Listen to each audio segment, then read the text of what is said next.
Республиканский лыжный комплекс имени Раисы Сметаниной окружили бойцы Росгвардии. Нет причины для беспокойства. Повод – спортивные состязания. Здесь проходит чемпионат войск Национальной гвардии. Выявляют лучших в лыжных гонках и служебном двоеборье.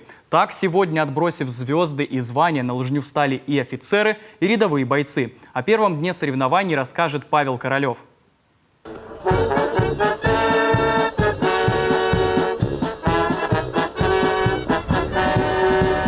У военных без музыки никак. Вот и сейчас боевой дух спортсменов поднимает музыка Александры Пахмутовой, герой спорта. К слову, героев среди росгвардейцев достаточно. Многие из них защищают не только покой граждан, но и честь страны и региона на международной спортивной арене. Мы готовились к этим соревнованиям даже с лета и сейчас готовы показывать результат. Я думаю, сегодня будет однозначно победа.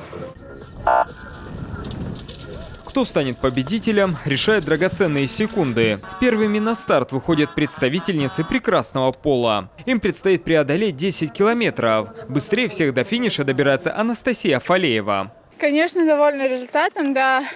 В этом году Сыктывкар радует погодой. Не так холодно, нет таких январских морозов. Отлично готова трасса. Отличные лыжи, отличные впечатления от гонки.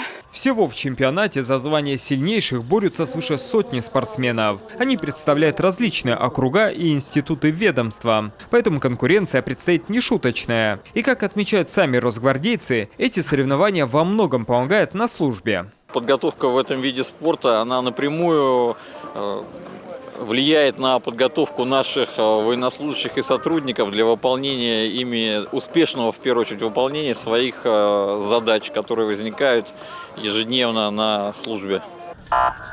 Лучшим же среди мужчин на дистанции в 15 километров становится уроженец Ударского района Алексей Виценко. Соревнования продолжатся. Спортсменам еще предстоит показать свою меткость на базе республиканского ДОСААФа. Поэтому только быстрее, выше, сильнее, а главное в соответствии с уставом. Павел Королев, Артем Соколов, телеканал Юрган.